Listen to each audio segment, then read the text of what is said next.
Hello. Hello. Oh, all right. Usually I wait a little bit, but we can probably just get started.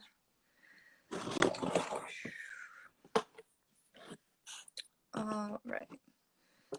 Okay, so hello to everyone who's watching right now. My name's Megan. I'm an intern at SportsFinda, and today we have our 10th interview guest, which is Hannah. Hi, Hannah.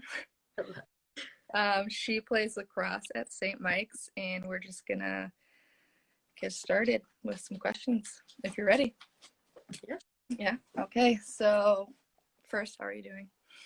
I'm good. Yeah. You're home, right? Yep. Mm-hmm. Okay. So first, how old were you when you first started playing lacrosse, and when did you get started and everything? I first started playing in about third grade. I did a travel league, and then started playing in school when it started up, but for a long time. Long time. Yeah. So when did you always know that you wanted to play in college? I always thought that I did, and then I think around my junior year of high school, I thought I didn't want to play in college anymore. So I still played in high school, but I kind of stopped looking into the recruitment process and everything. I wanted to focus more on school and personal things. And then getting to college my freshman year, I just missed it a lot. So after that, then I walked on. And yeah. What made you decide that you wanted to play? Just because you missed it, or did you know people on the team? Mostly just because I missed it. I do know I did was friends with a lot of people on the team as well. Yeah. But mostly I just missed the routine of it and just playing itself, and I knew I wouldn't really have a lot of chances to play again after college too. So I just kind of wanted to get in and make the most of it. Mm-hmm. Was it what you expected from going to high school to college? Kind of it. I think a lot of my travel lacrosse and out of school and kind of in high school prepared me for college a lot, because that's basically what the travel league was for. So I always was kind of ready for it. I think honestly the travel league I did was a lot harder than Ncaa. But yeah, I mean, definitely was hard missing out on a whole year. But hopefully we'll get to play this spring and yeah, hopefully. So what are some things, I know it's difficult to, I mean, it's a little different right now, but balancing school life and social life and lacrosse life, how is that? What are some things that you've done or advice that you would give on how to deal with all of that? I would say, if anything, when I am in season, it helps me keep more of a schedule, especially with classes and everything. I mean, we're getting up early for practices, and you just get into the flow of all of those aspects. But then at the same time, it is social too. I mean, at practices, they're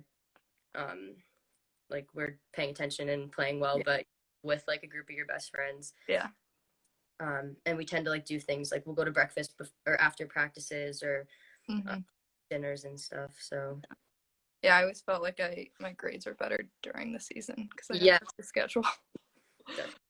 Definitely. So what are some goals? I know this is going to be a weird season, but what are some personal goals that you have going into the season?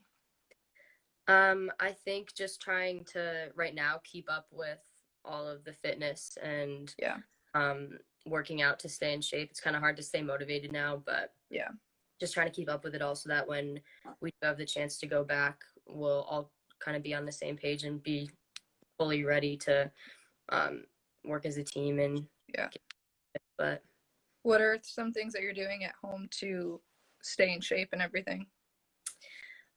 So we have workouts on the Train Heroic app. So our trainer and coach will put stuff up there. I have my mom and my brother here, so I'll either do workouts with them, or we'll go for a run or a walk, or try to do something every day to stay in shape. But so what are some what are the next steps kind of with COVID going on? Like when do you go back, and do you know if you're going to start playing, or what's the process? So it starts as well, I think we're going back in February. And it's the same process we did this fall. It starts from the beginning. So we start in little like germ pods.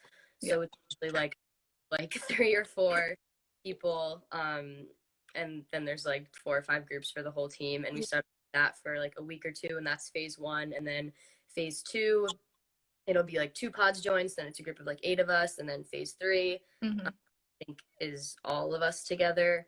But there's another aspect too. It's like the contact of it. So for the first phases, we're not allowed to like actually be playing like offense and defense. You can only just like pass around. Mm-hmm. So then eventually by the end of it, once we're through all the phases, then we'll be the whole team together and actually being able to play. Good. But yeah, we just got through that whole process this fall, and then we had a little outbreak at school and Yeah. shut down. So hopefully, if we get to it this spring, we'll be Yeah. able to stay. But have you seen, like, obviously team chemistry is really a big part of your outcome on the field. Have you seen anything where it's more, I mean, obviously it's more difficult to be a part of the team together. So what have you guys been doing to kind of keep that team chemistry going? we'll have like Zoom meetings every once in a while to kind of like up, or we'll have like individual meetings with our coaches. Mm-hmm. But we're having like a mental skills every Wednesday, I think, just to kind of keep all that in check. And we work a lot on a lot of the team bonding and various aspects there. But before everything kind of shut down, we would all still try to like get together and like for runs together, or we'd have like our workouts together and stuff like that. But then towards the end, we weren't really allowed to be with other people not in our household, but we would still like FaceTime or Zoom, or we have like the Snapchat group or a group me text message thing. So we all in touch with each other. Good, good. Well, yeah, so the last question that I have is, do you have any superstitious pregame rituals that you do? Or that your team does, or anything like that? Yeah, we have a few, some like songs in the locker room. Yeah.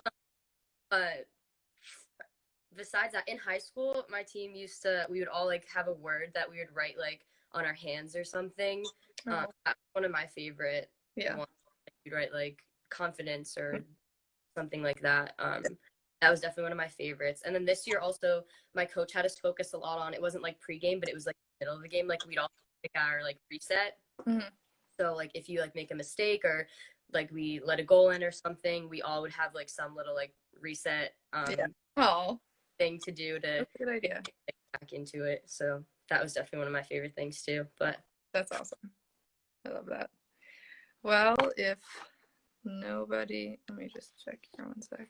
If nobody has any other questions, I don't think, no. I think that was all I had. Do you have any questions for me, Hannah?